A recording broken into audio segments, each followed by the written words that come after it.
Hello everybody, it's Jack, and welcome to my review of the all-new The Incredibles 2. Actually, I should say that again. It's not The Incredibles 2, it's just Incredibles 2. There's no "the" in the title. And this video does contain spoilers. You've been warned. Incredibles 2 is the 20th animated movie made by Pixar Animation Studios. After 14 years of waiting, we finally have Incredibles 2. For years, people have asked for a sequel to The Incredibles, and instead Pixar has given us a slew of other sequels that we never wanted. When the trailers for this movie came out, I was excited, but I was also a bit nervous. Part of that is because of Pixar's very mixed in quality history of sequels.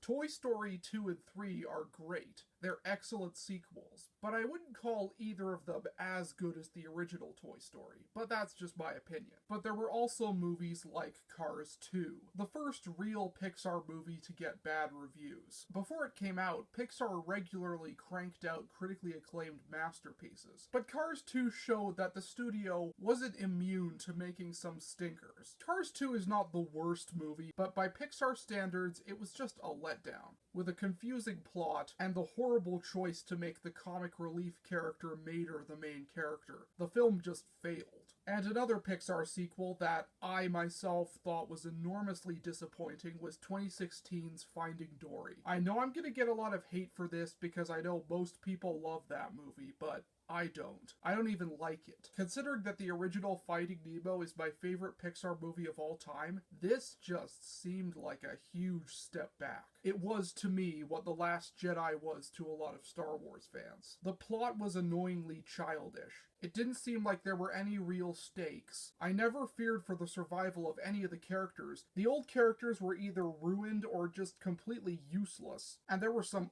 awful out-of-character moments in the movie. Now, to go along with that, there was also a very nice moral in that movie, about accepting that it's okay to have your own problems. I appreciated that, but it was put in a movie that was just a huge letdown for me. Truth be told, the only Pixar sequel that I actually thought was better than the original, and I realize I'm gonna get a lot of hate for this, but just hear me out, was Monsters University. Okay, before you slam the dislike button, let me just explain myself. I do love the original Monsters, Inc., but to me, Monsters University was just so much more inspiring and left so much more of an impact on me. Sure, the university setting might not be for everybody, but I found it very enjoyable. It wasn't trying to be a big grand adventure. It was a much more small-scaled, simple story. That last third of the movie was just so unexpected and so great that for me, it propelled the film higher than the original. But that's just my opinion. So anyway, back to the subject. Incredibles 2. The film literally picks up right when the last one ended, with the Incredibles battling the supervillain, the Underminer. Superheroes are still illegal, and that's why a company hires Elastigirl to go off and fight crime, and be an advocate for superheroes everywhere, in the hopes of shifting the public's attitude towards superheroes to a more positive tone. Which is weird, they saved the city at the end of the last one, and that didn't shift the public's attitude? But anyway. So she has to go off and fight crime herself, while Mr. Incredible has to look after the family, particularly Jack, who they find out has powers. So, is Incredibles 2 good? Well, I am happy to say yes. I really enjoyed this movie. It is a good, worthy sequel. Is it as good as the original Incredibles? I wouldn't say so. There are some problems that hold it back, but overall, it was worth the 14-year wait. The cast are still excellent. It's like nothing changed at all. The old cast members fit back into their roles like gloves. Craig T. Nelson, Holly Hunter, Samuel L. Jackson, all of them give it their all. The new kid that they got to voice Dash was pretty good. Yeah, you can tell the difference between him and the kid that voiced him in the original, but still, he captured the character of Dash very well. Like the first movie, the film is concerned with big superhero action scenes, but not quite as much as simple family dilemmas. Like the original, there are a lot of scenes of the family just talking and discussing their problems, and it's great. As entertaining as watching them kick ass is, it's even more riveting to listen to them just discuss their problems, as well as seeing Mr. Incredible trying to raise the family by himself. this is a very relatable issue that most parents can identify with. When a family member is out and you have to take care of your kids all by yourself and deal with their own separate problems. Dash has some very simple problems in this movie with homework, but Violet has some much more interesting problems. The boy from the first movie, Tony, that she had a crush on, had his mind erased because he saw her turn into a superhero, and they needed to erase her from his memory. So she has to start over and build a relationship with him all over again. That was one of the more interesting parts of the movie for me. I think my favorite character in this movie is Jack Jack, the baby. Jack Jack was pretty much just a background character in the original Incredibles. Yeah, he had a couple of cute moments, and it was great at the end when we realized that he has superpowers and he attacks Syndrome. But other than that, it didn't really feel like he had any reason to be in the movie. Here, while you could make the same argument, I couldn't imagine this movie without Jack Jack. He is so entertaining and so adorable.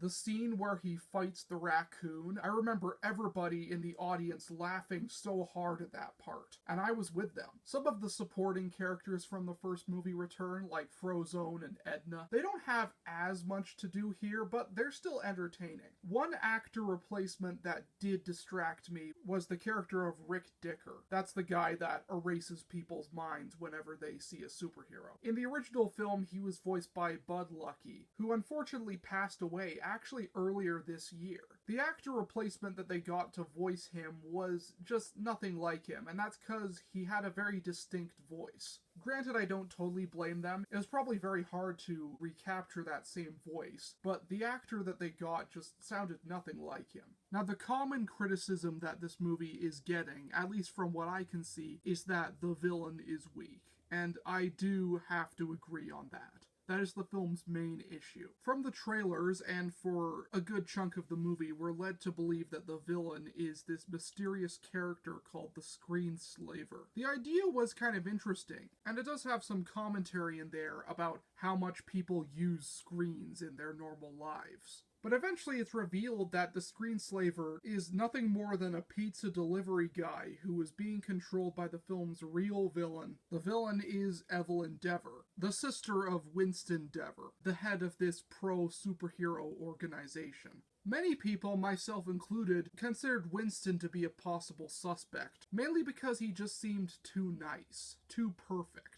too charming, like he was manipulating them. But he was really just a red herring to try to hide the fact that his sister was the real villain. But even I was considering her as a suspect as well. This is where I'm really gonna get into some spoilers. There are so many surprise villains in Disney movies nowadays. Right from when Pixar first started, there have been all these movies with these villains that you think are good guys at first, and then surprise, they're evil. Now look, I like a good twist as much as the next guy. The first few times that they did these twists, it worked well. It was surprising. You didn't see it coming. But when they just keep doing it over and over and over again, it gets so tiresome. I'm gonna go into spoilers for a bunch of Disney and Pixar movies. These movies are Toy Story 2, Toy Story 3, Frozen, Big Hero 6, Zootopia, Monsters Inc., and Coco. All of these movies have twist villains.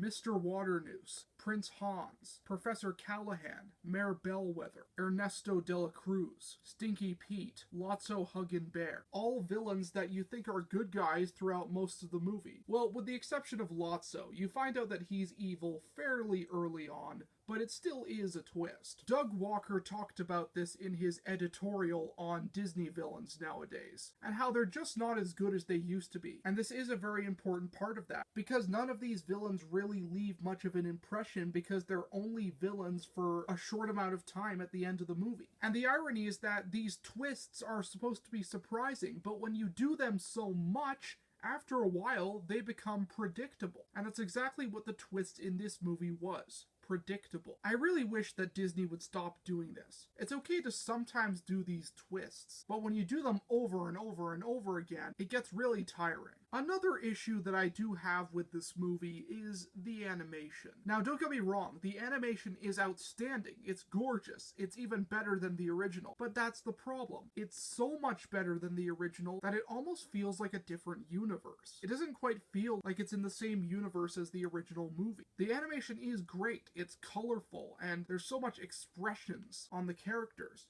Pixar have really outdone themselves. But I think this does go to show that it would have been better to release this film a bit earlier, so that its animation style could be similar to that of the original. It still has the designs down, but there's so much more color in it than the original. At times it does seem even more cartoonish than the first film. The film does have some political stuff in it, a little bit. At the beginning of the movie, they do address some of the stuff that the first film addressed, and a lot of superhero movies nowadays address that superheroes can cause just as much damage and destruction as they can save lives. I did like some of that stuff, and I wish they would have gone a little bit more into it. But overall, Incredibles 2, in my opinion, was worth the wait. It's not on the level of the first film, and it's certainly not one of Pixar's best, but it's still a solid and satisfying sequel that the whole family will love. I'm gonna give Incredibles 2 an 8 out of 10.